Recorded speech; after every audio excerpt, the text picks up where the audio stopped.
Bahujan Samaj party के संस्थापक मान्यवर कांशीराम जी के 19वें परिनिर्वाण दिवस पर समाजवादी पार्टी ने सिद्धार्थनगर के बांसी स्थित एसके मैरिज हॉल में पीडीए जन पंचायत कार्यक्रम आयोजित किया। कार्यक्रम में मुख्य अतिथि के रूप में फर्रुखाबाद लोकसभा के पूर्व प्रत्याशी डॉक्टर नवल किशोर शाक्य मौजूद रहे। इस मौके पर सपा नेताओं ने पिछड़ा, दलित और अल्पसंख्यक वर्गों को एकजुट करने पर जोर दिया। इस कार्यक्रम का उद्देश्य समाज के इन वर्गों के बीच पार्टी की पकड़ मजबूत करना और कांशीराम जी के विचारों को सम्मान देना रहा।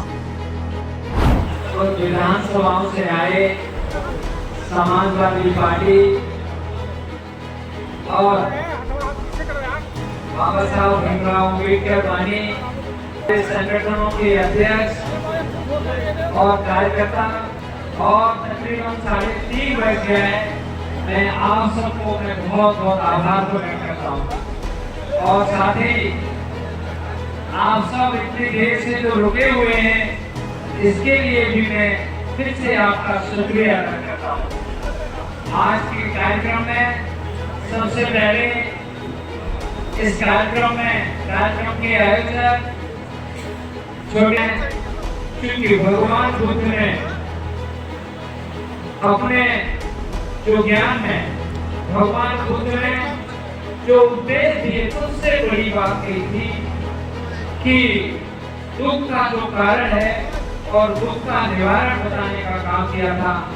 ऐसी सिद्धार्थनगर की धरती पर मान्यवर कांशीराम जी की परिनिर्वाण के अवसर पर मैं आज आया हूँ।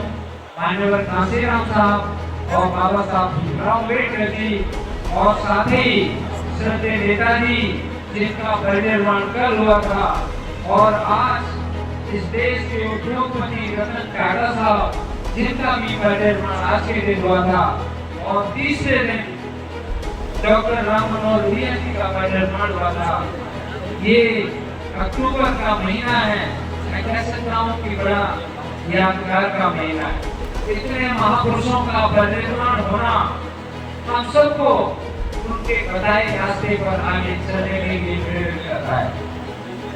मैं आज जो समाजवादी पार्टी में यहाँ पर जो कार्यकर्ता आए हैं, आपसे मेरी गुजारिश है, मैं बताना चाहता हूँ कि आज देश किस ओर जा रहा है।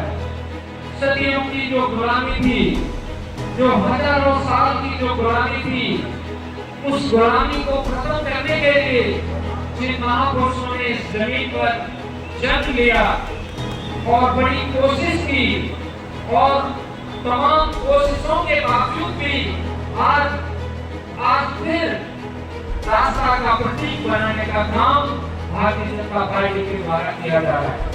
हम कह सकते हैं कि सदियों पहले, बाद में सदियों पहले जमाने की बात हो, इन सारे महापुरुषों ने इतने कष्ट से, लेकिन उतने कष्ट सहने के बावजूद भी इस देश को आगे बढ़ाने का काम किया। इसके पहले माननीय कांशीराम का परिनिर्वाण दिवस कभी क्या सपा नहीं मनाती थी, आज ऐसी क्या जरूरत पड़ गई कि आप जिले जिले में एक मना रहे हैं? बोलो ना। आज मैं सबसे पहले इस कार्यक्रम के आयोजक अखिलेश मौर्य जी और आदरणीय जिलाध्यक्ष जी और विधायिका जी के नेतृत्व में ये जो पीडीए का कार्यक्रम और श्रद्धेय परिनिर्वाण प्राप्त कांशीराम जी का परिनिर्वाण आज कार्यक्रम सिद्धार्थनगर की धरती पर मनाया गया है, ये कोई पहला नहीं है। इससे भी बड़ा काम श्रद्धेय नेताजी माननीय मुलायम सिंह यादव जी ने 1993 में आपको लोकसभा में इटावा से लड़ाकर संसद में पहुंचाने का काम किया। मैं कह सकता हूं कि उनको आज दोनों ही महापुरुष इस धरती पर नहीं है, ना श्रद्धेय नेताजी माननीय मुलायम सिंह जी और ना ही आज माननीय कांशीराम जी हैं। इन दोनों के लिए हम विनम्र श्रद्धांजलि अर्पित कर रहे हैं और समाजवादी पार्टी आज श्रद्धांजलि सभा के रूप में बनाकर पीडीए समाज को एकत्रित करने का और उनके बताए रास्ते पर चलने का हम लोगों ने काम करने का काम किया। तो कहने का मतलब ये है कि अब चुनाव नजदीक है तो ये चुनावी स्टंट है, यानी दिल से स्वीकार नहीं कर पाए आप? माननीय राष्ट्रीय अध्यक्ष अखिलेश यादव जी और समाजवादी पार्टी पीडीए समाज में जन्मे संतों, गुरुओं और महापुरुषों का हमेशा से सम्मान करती है और उनको सम्मान के लिए आज पूरे उत्तर प्रदेश में माननीय काशीराम जी का परिनिर्वाण दिवस मनाने का काम हुआ है। पर आज गौतम बुद्ध की धरती सिद्धार्थनगर पे आप उपस्थित हैं, आप क्या मैसेज देना चाहेंगे? भगवान बुद्ध की धरती पर जो हम उपस्थित हैं, जिस तरह से भगवान बुद्ध ने इसी सिद्धार्थ नगर की धरती से ज्ञान का, करुणा का, मैत्री का और मानवता का जो संदेश दिया, हम कहना चाहेंगे कि आज हम भी उसी धरती पर आए और एक ज्ञान के साथ करुणा और करुणा के साथ सबसे बड़ा मानवता और महापुरुषों का सम्मान के साथ इस देश की संस्कृति को और जो पीढ़ी समाज में जन्मे हमारे संतों हैं उनके महापुरुषों का सम्मान रखने के लिए हम लोग एकत्रित हुए और यहाँ से संदेश जब जाएगा तो मुझे पूरा भरोसा है कि हम पीढ़ी के लोग उस सम्मान को बरकरार रखने का। महान सम्राट अशोक,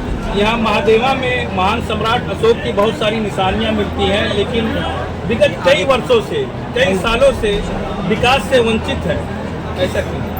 भारतीय जनता पार्टी, मैं कहना चाहूँगा कि पीढ़ी समाज में जितने भी महापुरुष हुए हैं उनका कभी भी सम्मान करने का काम नहीं करेगी। और पूरे उत्तर प्रदेश में, चाहे पश्चिमी उत्तर प्रदेश में संख्या चले जाओ तो चाहे पूर्व में इधर आ जाओ, हर जगह जहाँ भी खोदोगे वहाँ भगवान गौतम बुद्ध का अवशेष मिलेगा। और इस देश के माननीय प्रधानमंत्री जी जब दूसरे देशों में जाने का काम करते हैं तो वो कहते हैं कि मैं बुद्ध की धरती से आया हूँ, और जब भारत देश में उतरने का काम करते हैं तो बुद्ध से ही युद्ध करने का काम करते हैं। मैं इस बात को आप सबसे संदेश देना चाहता हूँ। सर, भारत सरकार जीएसटी रिफॉर्म को एक ऐतिहासिक फैसला बता रही है और बता रही है कि जनता को सीधे लाभ होगा, आप उसको झुंझुना कैसे बता रहे हैं? ये बिल्कुल मेरे से ज़्यादा है। आप पत्रकार साथी हैं, आप इस चीज़ का अच्छा जवाब जानते हैं। कपड़े पे आप एक तरफ टैक्स कम कर रहे हैं और जो उसका इंफ्रास्ट्रक्चर धागा है उस पर टैक्स बढ़ा दे रहे हैं। मैं कल ही जनपद लखनऊ में मैं कल मान्यवर के शोरूम पे गया और उस शोरूम का मैं जीवंत उदाहरण बता रहा हूँ। मैं कुर्ता जो 2900 रुपये का मिलता था आज वो 6500 का है। तो ये बता दीजिए जीएसटी घटी है या जीएसटी बढ़ी है? और खुद ही कम कर लो। इसके मैं तो ये कहूँगा, एक राजा ने पहले इसके बारे में पहले कहा कि एक रोटी की कीमत है जो 50 पैसे की थी, उससे कहा कि 3 रुपये की बढ़ा दो। और फिर उसी रोटी को कम करने के लिए कहा कि उसको 2 रुपये कम कर दो। एक तरफ उसको प्रोत्साहन दे रहा है और दूसरे जनता में हाहाकार मचाने का काम कर रहा है। देश विदेश की तमाम खबरों के लिए सब्सक्राइब करें NKP न्यूज़। जीत सच की।